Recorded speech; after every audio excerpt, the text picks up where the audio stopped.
जय हिंद दोस्तों। आइए देखते हैं स्टैटिक जीके जिसका जो पार्ट चल रहा था। इससे पहले हमने स्टैटिक जीके में क्या पढ़ा? राष्ट्रीय राजमार्ग। ठीक है, राष्ट्रीय राजमार्ग पढ़ लिया हम लोगों ने। फिर राष्ट्रीय जल मार्ग पढ़ा। ठीक है, उसके बाद भारत में रेलवे का विस्तार पढ़ लिया हम लोगों ने। फिर भारत के प्रमुख बंदरगाह हम लोगों ने पढ़ा। अब उसी कड़ी में आज पढ़ना है नोबेल प्राइज। क्या पढ़ना है? Nobel prize. ठीक है, नोबेल प्राइज की शुरुआत कब होती है? तो 1901 में। एक क्वेश्चन हो गया, स्टैटिक जीके किसे कहते हैं? तो स्टैटिक जीके वैसे जीके को कहा जाता है जो कभी बदलता नहीं है। जैसे मान लीजिए कि नोबेल प्राइज स्टार्ट हुआ 1901 में, तो ये कभी बदलेगा नहीं। देश आज़ाद कब हुआ? तो 1947 में।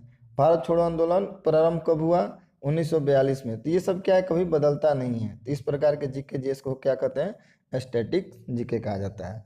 स्टैटिक जीके में हमने आज का जो टॉपिक लिया है उसका नाम है नोबेल प्राइज। भारत में किन किन व्यक्तियों को नोबेल प्राइज मिला, कब मिला, किस क्षेत्र में मिला और किस चीज़ के लिए मिला। ठीक है, सबसे पहले देखते हैं कि नोबेल प्राइज की शुरुआत कब होती है।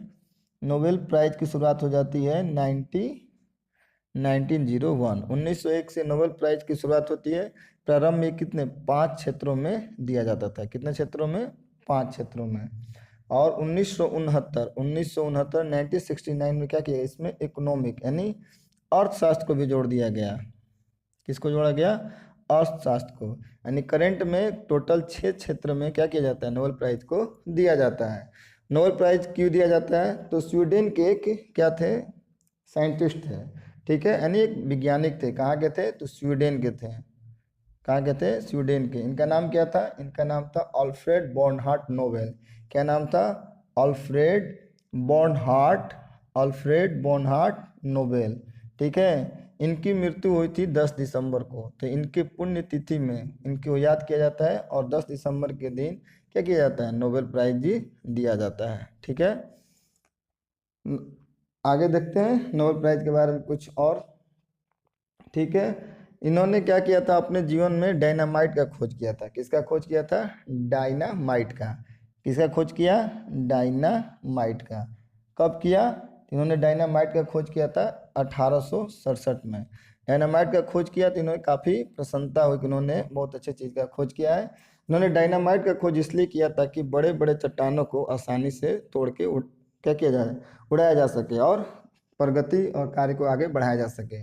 पर बहुत जल्द इनको क्या आभास हो गया कि इन्होंने गलत चीज़ का खोज कर दिया है, क्योंकि आने वाले समय में जो युद्ध होगा उस युद्ध में डायनामाइट का प्रयोग किया जाएगा। डायनामाइट क्या है? यह एक विस्फोटक है। ठीक है, इनको आभास हो गया कि इसका इस्तेमाल आने वाले समय में युद्ध में होगा जिसमें अधिक मात्रा में जान और माल क्या होगी? दोनों की क्षति होगी।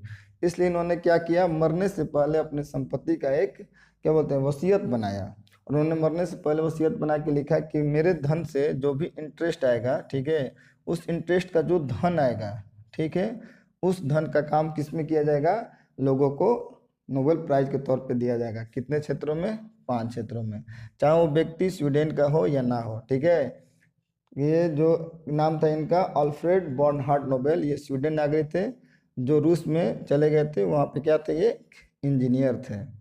ठीक है, तो आइए देखते हैं भारत में कब, किनको और किस क्षेत्र में नोबेल प्राइज दिया गया है। ठीक है, भारत में सबसे पहले नाम आता है किनका? तो नाम आता है रविंद्रनाथ टैगोर जी का। रविंद्रनाथ टैगोर जी को भारत नोबेल प्राइज कब दिया गया? 1913 में। ये क्या थे? ये कवि और एक साहित्यकार थे। इनके द्वारा क्या लिखा गया था? गीतांजलि। गीतांजलि। पूछे एशिया के प्रथम व्यक्ति या भारत के प्रथम व्यक्ति जिनको नोबेल प्राइज मिला, उनका नाम था रविंद्रनाथ टैगोर। किस लिए दिया गया? तो गीतांजलि को लिखने के लिए। आगे देखते हैं, दूसरे पे नाम आता है सीवी रमन का। क्या नाम आता है? सीवी रमन, यानी सर चंद्रशेखर वेंकट रमन को। इनको किस लिए दिया गया था? इनको दिया गया था भौतिकी के क्षेत्र में। किस क्षेत्र में? भौतिकी के क्षेत्र में। इनके नाम में क्या लगा हुआ है? इनके देखिए, इनके नाम में रमन लगा हुआ है। किस लिए दिया गया था? रमन प्रभाव के लिए। इन्होंने क्या किया था? रमन प्रभाव की खोज की थी, इसलिए इनको क्या दिया गया? नोबेल प्राइज दिया गया। कब दिया गया? 1930 में। किस फील्ड में? तो भौतिकी के क्षेत्र में। तीसरा नंबर आता है हरगोविंद खुराना का। ठीक है, किसका नाम आता है? हरगोविंद खुराना को। इनको नोबेल अवार्ड कब दिया गया? 1968 में। ये मूल रूप से भारतीय थे, लेकिन अमेरिका की नागरिकता इन्होंने प्राप्त कर ली थी। इनको क्यों दिया गया था? तो कृत्रिम जीन के संश्लेषण के लिए। किस लिए दिया गया था? कृत्रिम, क्या होता है कृत्रिम जीन, क्या होता है कृत्रिम जीन संश्लेषण, किसके लिए? संश्लेषण के लिए। नाम था इनका क्या? हरगोविंद खुराना। ये क्या हुए? तीसरे भारतीय हुए। चौथे भारतीय कौन थे? तो देखते हैं मदर टेरेसा, जिनको क्या कहा जाता है? निर्मल हृदय। इनको कब मिला? 1979 में इनको क्या दिया गया? Nobel prize.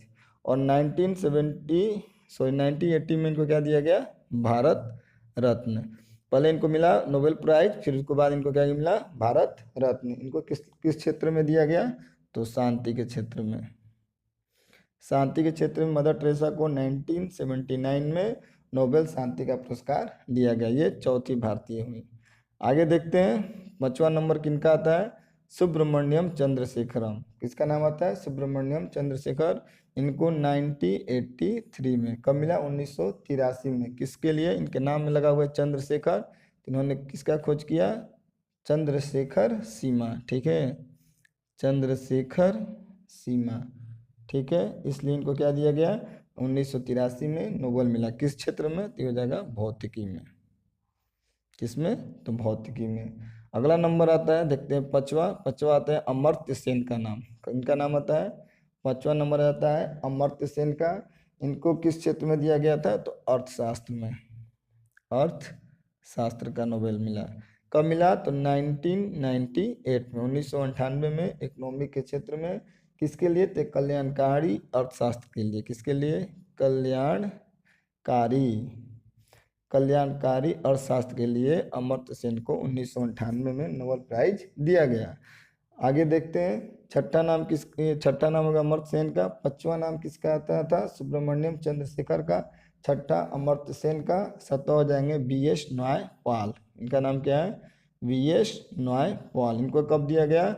इनको 71 में मिला था मान बुकर पुरस्कार, और 2001 में इनको साहित्य का नोबेल मिला। किस चीज़ का? साहित्य का नोबेल। ठीक है, कब मिला है? तो 2001 में। और 71 में इनको मान बुकर पुरस्कार दिया गया है। आगे देखते हैं आगे किसका नाम आता है। ये है वेंकटरमन। क्या नाम है इनका? वेंकटरमन रामकृष्णन। इनको क्या कहा जाता है? वीके रामकृष्णन, यानी वेंकटरमन रामकृष्णन। इनको कब दिया गया अवार्ड? इनको ये 8वां भारतीय हैं। इनको 2009 में क्या मिला? Nobel award. किस चीज़ के लिए मिला? ये प्रोटीन का जो निर्माण होता है, प्रोटीन के निर्माण में क्या किया? प्रोटीन के निर्माण में राइबोसोम की जो संरचना होती है, उसकी कार्य प्रणाली का इन्होंने खोज किया था। प्रोटीन के निर्माण में राइबोसोम क्या होता है? राइबोसोम। प्रोटीन के निर्माण में राइबोसोम की जो कार्य प्रणाली होती है, उसकी संरचना कैसी होगी, उसका खोज वेंकटरमन रामकृष्णन द्वारा किया गया था। इसलिए इनको 2009 में क्या दिया गया? नोबेल पुरस्कार दिया गया। ठीक है, आगे देखते हैं। इनके बाद आता है नाम कैलाश सत्यार्थी का। इनका नाम आता है कैलाश सत्यार्थी को। इनको कब दिया गया था? इनको दिया गया, ये 9वें भारतीय हो जाएंगे। इनको 2014 में दिया गया था। इनके साथ पाकिस्तान की क्या नाम था उनका? मलाला यूसुफजई, जो महिलाओं को शिक्षा के लिए आवाज़ उठाई थी। और भारतीय थे कैलाश सत्यार्थी। इनका नाम क्या हो जाएगा? कैलाश सत्यार्थी। कैलाश सत्यार्थी का नाम हो जाएगा कैलाश सत्यार्थी। इनको किस लिए दिया गया था? इन्होंने एक मुहिम चलाई थी उसी समय, बचपन बचाओ अभियान। ठीक है, उसके लिए इनको 2014 का नोबेल पुरस्कार दिया गया। उसके बाद नाम आता है अभिजीत बनर्जी। अभिजीत बनर्जी ये हो जाते हैं 10वें भारतीय। इनको कब नोबेल दिया गया? तो 2019 में। किस लिए दिया गया? इनको दिया गया था अर्थशास्त्र का। अर्थशास्त्र का नोबेल 2019 में इनका नाम था अभिजीत विनायक बनर्जी। 2019 में दिया गया। किस लिए दिया गया? इनकी एक बुक थी, experiment approach to elevating global poverty. ठीक है, experiment approach to elevating global poverty book था, जो इकोनॉमिक्स बेस्ड पे था, माने गरीबी के लिए। उसके लिए इनको क्या दिया गया? अर्थशास्त्र का नोबेल प्राइज। कब दिया गया? तो 2019 में। ठीक है, इतने हो गए 10 भारतीय। इनके अलावा कुछ और देखते हैं, कुछ इंपॉर्टेंट पॉइंट किससे? नोबेल से। ठीक है, भारत के क्या नाम? महात्मा गांधी जी। ठीक है, गांधी जी का नाम 5 बार, ठीक है, शांति का नोबेल के लिए नामांकित हुए, ठीक है, पर इनको एक भी बार नोबेल प्राइज नहीं मिला। 5 बार इनका नाम सामने आया, पर एक भी बार इनको शांति का नोबेल पुरस्कार नहीं दिया गया, ठीक है। एक वर्ष में क्या होता है, मैक्सिमम 3 व्यक्ति को क्या दिया जा सकता है, नोबेल प्राइज।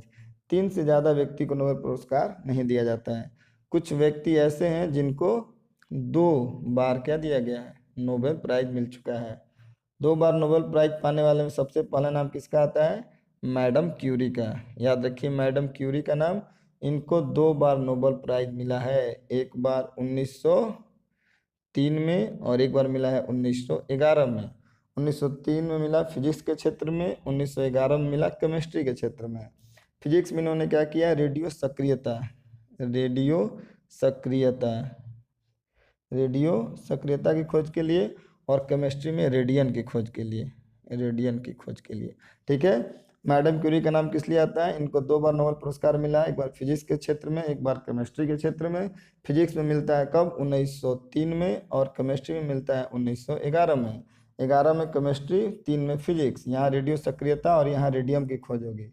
दूसरा नाम आता है 2 बार नोबेल प्राइज पाने वाले में, लिनस पॉलिंग। क्या नाम आता है, लिनस पॉलिंग, ठीक है। इनको भी क्या हुआ, 2 बार नोबेल प्राइज मिला है।